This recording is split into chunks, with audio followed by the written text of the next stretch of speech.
የልዑል እግዚአብሔር ቤተሰቦች በጌታዬ በኢየሱስ ክርስቶስ ፍጹም ሰላም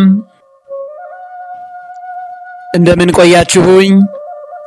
ካለፈው ቁጥር 5 የቀጠለውን የመጨረሻውን ቁጥር 6 ትምህርታችንን የትምህርታችን ርዕስ እንደምናውቀው የዮሐንስ ራእይና 666 በሚል ነው። በዚህ ርዕስ መሰረት ይመጣል የተባለው አውሬ አንዱና ዋናው መገለጫው መመሳሰል ነው።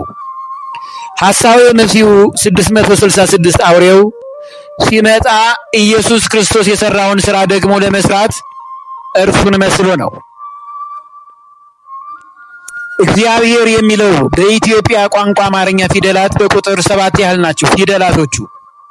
እንደዚሁ የአውሬው የ666 ዋና ስሙ መርያዎስ ነው። ይህ ፊደል 7 ያህል ነው።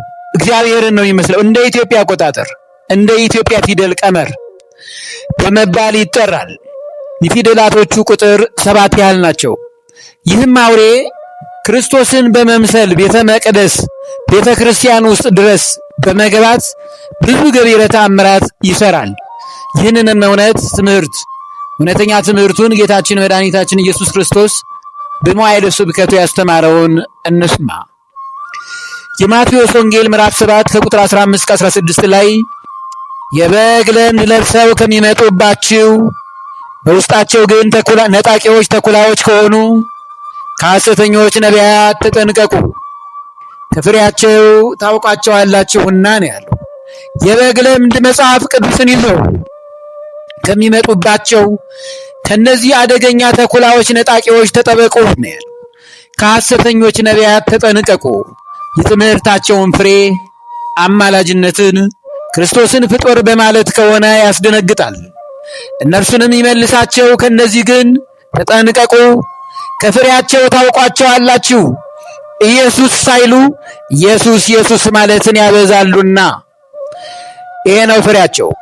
የማቴዎስ ወንጌል ምዕራፍ 24 ቁጥር 15 ላይ እንግዲህ በነቢዩ በዳንኤል የተባለውን የጥፋትን ርኩሰት በተቀደሰችው ስፍራ ቆሞ ስታዩ አንባቢው ያስተውል ነው የሚለው። ይህ ትንቢት እየተፈጸመ ነው። በአውሬው ዘመንም በከፋ ሁኔታ ይፈጸማል። አሁን የጥርጊያውን መንገድ የሚያዘጋጁት ሰዎች በነቢዩ በዳንኤል የተባለውን የጥፋትን ርኩሰት የተባለው የሐሳዌ መሲህ 666ን ተግባር በተቀደሰችው ስፍራ የማይገባ ጸያፍ ነገር በመፈጸም ሰዎችን በቤተ መቅደስ በማረድ ያልተገባ ክፉ የጣዖትና የመተት የአስማት የትብተባ ስራ በማድረግ በተቀደሰችው ስፍራ ቆሞ ካያችሁ የአውሬው ዘመን ፈጻሚዎች ናቸው።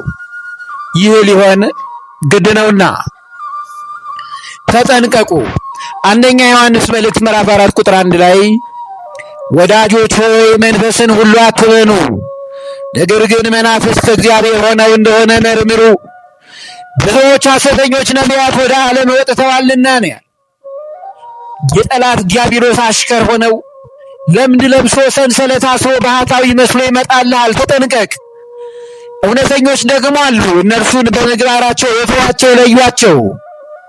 እንዲህ አድርጎ ዲያብሎስ በቤተ መቅደስ በቤተ ክርስቲያን ዙሪያ በክርስቲያኖች መካከል ዘርቶታል። ስለዚህ ከእነዚህ ሰዎች ተጠበቁ።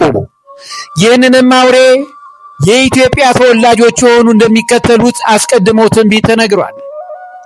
ትንቢተ ዳንኤል ምዕራፍ 14 ቁጥር 48 ላይ የሊቢያና የኢትዮጵያ ሰዎችም ይከተሉታል ነው ያለው።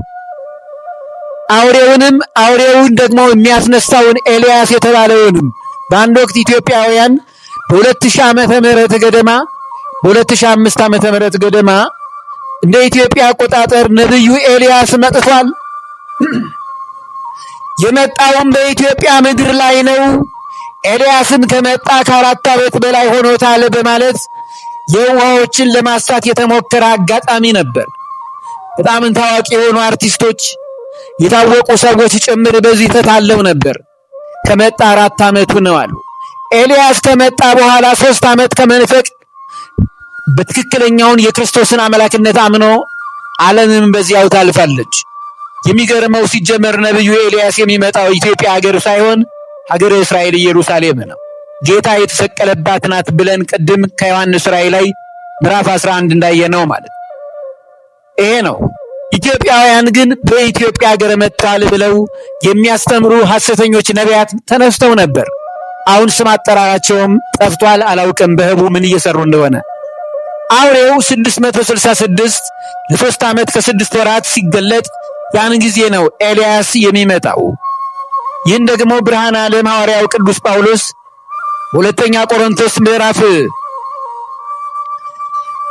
2 ቁጥር 3 እስከ 4 እንዲህ ይላል፣ ማንም በማናቸው መንገድ አያስታችሁ፣ ክህደቱ አስቀድሞ ሳይመጣና ያመጻ ሰው እርሱም የጥፋት ልጅ ሳይገለጥ አይደርስምና። ይህንን ሐሳዊ መሲህን ማለት እኔ እግዚአብሔር ነኝ ብሎ አዋጅ እየነገረ በእግዚአብሔር ቤተ መቅደስ አምላክ ከተባለ ሁሉ ሰዎችም ከሚያመልኩት ሁሉ በላይ ራሱን ከፍ ከፍ የሚያደርገው ተቃዋሚ እርሱ ነው ያለው ሐሳዊ መሲህ 666ን ማለት ነው። ይህንን ነው ብርሃነ ዓለም ሐዋርያው ቅዱስ ጳውሎስ ግልጥ አድርጎ የጻፈልን። እናስተውል። ጌታችን መድኃኒታችን ኢየሱስ ክርስቶስም በማቴዎስ ወንጌል ምዕራፍ 10 ቁጥር 34 ላይ በምድር ላይ ሰላምን ለማምጣት የመጣው አይምሰላችሁ፣ ሰይፍን እንጂ ሰላምን ለማምጣት አልመጣሁም ነው። በአንዱ በክርስቶስ ኢየሱስ ክርስቶስ ምክንያት ሰይፍ የተባለው ጦርነት፣ እርስ በርስ መበላላት፣ በሃይማኖት ኑፋቄ ትምህርትና በእውነተኛው ትምህርት ያለውን ውጊያ በምድር ላይ የምናየውን ሰይፍ ነው። ይህን ሰይፍ በተለይ ለኢትዮጵያውያን የተጻፈ ሰይፍ ነው። ኢትዮጵያውያን እናስተውል። ትንቢተ ሶፎንያስ ምዕራፍ 2 ቁጥር 12 ላይ እናንተ ኢትዮጵያውያንን በሰይፍ ትገደላላችሁ ይላል። አሁን ይህ ሰይፍ በትንቢተ ዳንኤል ምዕራፍ 11 ቁጥር 48 ላይ የሊቢያና የኢትዮጵያ ሰዎችም ይከተሉታል ያለው ሐሳዊ መሲህ 666ን ሉሲፈርን በደም ማኅተም ከጣታቸው ላይ ደም ተነጥቦ ይወጣል። በደማቸው እግዚአብሔር ጠላቴ ዲያብሎስ ሉሲፈር አባቴ ብለው ተማምለው ለዚህ ዓለም ጥቅምና ሀብት አገራቸውን፣ ሃይማኖታቸውን፣ ራሳቸውን እግዚአብሔርን የሸጡ ኢትዮጵያውያን ቁጥራቸው ቀላል አይደለም። እነዚህ ኢሉሚናንቲ መንፈስ ውስጥ የገቡ ናቸው። በእውነት ለእናት ለአባቶቻቸው መከራን የሚያበዙ የሚያመጡ እኒህ ጉደኞች ናቸው። በእንደዚህ ኢትዮጵያውያን አይነት ሰልፍ ውስጥ ከመቆም እግዚአብሔር ይሰውረን። አርቲስቶች ሳይቀር የተለያዩ ታላላቅ ሰዎች ሳይቀር እንዲህ ነው አይባልም። ምድር ላይ ያለው ሰው ይፈርዳል፣ ያውቃል። በየትኛውም አቅጣጫ ቆነጃጅቶ መንገዱን ከእግዚአብሔር ፊቱን አዙሯል። እንግዲህ መጨረሻው ምን እንደሚመጣ ነቢዩ ሶፎንያስ ምዕራፍ 2 ቁጥር 12 ላይ እናንተ ኢትዮጵያውያንን በሰይፍ በመቅሰፍቴ ትገደላላችሁ፣ ክፉ ሰይፍ፣ ረሃብ፣ ጥማት፣ ርዛት፣ መከራ፣ ጭንቀት፣ ችግር፣ መከራ መጨረሻም ላይ ሞት ይገጥማችኋል። እኔን ክርስቶስን ክዳችሁኛልና ነው ያለው። ጭልጥ አድርገው ከጠላት ዲያብሎስ ጋር የጨለማውን አበጋዝ ዲያብሎስን የተከተለው ሕዝብ ትውልዱ ቁጥሩ ቀላል አይደለም። ትንቢቱ ይፈጸም ዘንድ ግድ ነው። የዚህ ትንቢት ተፈጻሚ እንዳንሆን ኢትዮጵያውያን በጸሎትና በጾም እግዚአብሔርን በመፍራት ጥቂት ባለችን ነገር እግዚአብሔርን እያመሰገንን ሀብትና ንብረትን የሚያማምሩ ነገሮች ሳያስጎመጁን ሳያማልሉን በእግዚአብሔር ፍቅር በድንግል ማርያም ጸጋ በዘላለማዊ ርስት ኢየሩሳሌም ሰማያዊ ፍቅር ልንያዝ ይገባል። ከሐሳዌ መሲህ 666 አውሬው ለመጠበቅና ለርስቱ ገነት መንግሥተ ሰማያት እንድንበቃ የመጨረሻው መፍትሄው ምንድነው ነው? አንደኛው መፍትሄው በኦርቶዶክስ ተዋሕዶ ሃይማኖት እስከ መጨረሻው ሰዓት ድረስ ጸንቶ መገኘት ዋናውና መዳኛ መንገዱም ይህና ይህ ብቻ ነው።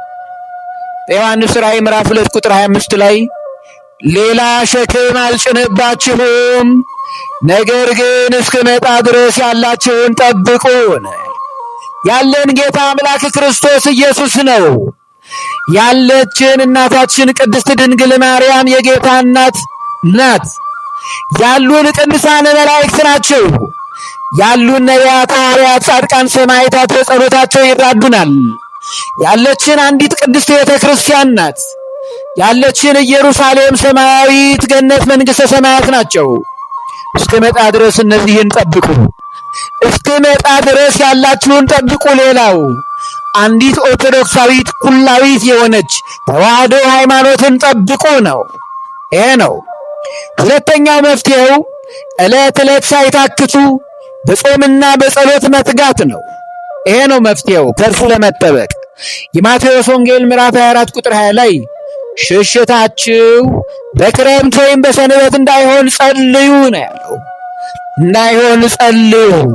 ጸሎት መልካም ነውና ጸሎት ያሻግራል። የእግዚአብሔር የጽድቅ ድልድይ እውነተኛው ጸሎትና ጾም ነው። ማቴዎስ ወንጌል ምዕራፍ 26 ቁጥር 41 ላይ ወደ ፈተና እንዳትገቡ ትጉና ጸልዩ። በሃይማኖት ክህደት ፈተና፣ ሉሲፈርን በመከተል ፈተናና መውደቅ፣ እዚያ ላይ እንዳትገቡ ትጉና ጸልዩ ነው ያለው ጌታ አምላክ ክርስቶስ።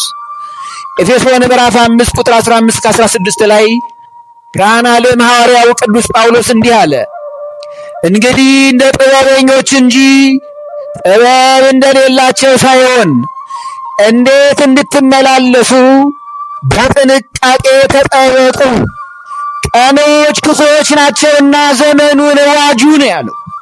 እጅግ የሚያስደነግጥ ዘመን ላይ ነው የደረስነው ክርስቲያኖች። ኢትዮጵያውያን፣ በውጭ ሀገር ያላችሁ ወገኖቼ፣ በአፍሪካ ምድር፣ በአውሮፓና በምዕራቡ ሀገር እንዲሁም በካናዳ፣ አሜሪካና አውስትራሊያ፣ ሩቅ ምስራቅ ያላችሁ፣ በመካከለኛው ምስራቅ አረብ ሀገራት ጭምር በአፍሪካ ሀገራት ያላችሁ፣ በአገር ቤትም ያላችሁ ኢትዮጵያውያንና ሌሎችም የዓለም ክርስቲያኖች ሆይ ከአውሬው መንፈስ ለመጠበቅ በእግዚአብሔር ፍቅርና በድንግል ማርያም ተማጽኖት በእርሷ ምልጃና ደጅ ጥናት እየለመንን ከዚህ አስፈሪ መቅሰፍት እንድንተርፍ እግዚአብሔርንና እግዚአብሔርን ብቻ ይዘን በጾም በጸሎት ተወስነን ዘመኑን ልንዋጀው ይገባል። ቀኖች ክፉዎች ናቸው፣ ዘመኑን ዋጁን ያለው የእግዚአብሔርን ቅዱስ ሥጋና ክቡር ደሙን እየበላን እየጠጣን በክርስቶስ ፍቅር ቅዱስ ቃሉን በመስማት እስከ መጨረሻው ድረስ ልንጸና ይገባል። ትምህርታችንም የዮሐንስ ራእይና 666 በሚል መሪ አስተማሪ ርዕስ ነው።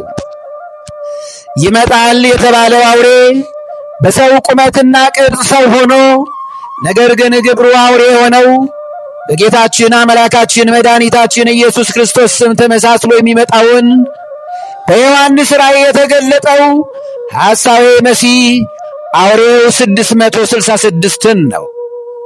አምላከ ቅዱሳን ቅዱስ አማኑኤል ከሐሳዌ መሲህ 666 ተንኮሉና ወጥመዱ እስከ ሕይወታችን ፍጻሜ ድረስ ለዘለዓለም ይጠብቀን። አሜን። ያስተማረን የመከረን ኤልሻዳይ ሁሉን የሚችል አምላክ ጌታችን አምላካችን መድኃኒታችን ኢየሱስ ክርስቶስ ለስም አጠራሩ ክብርና ምስጋና ለእርሱ ይሁን። አሜን። ወስብሐት ለእግዚአብሔር።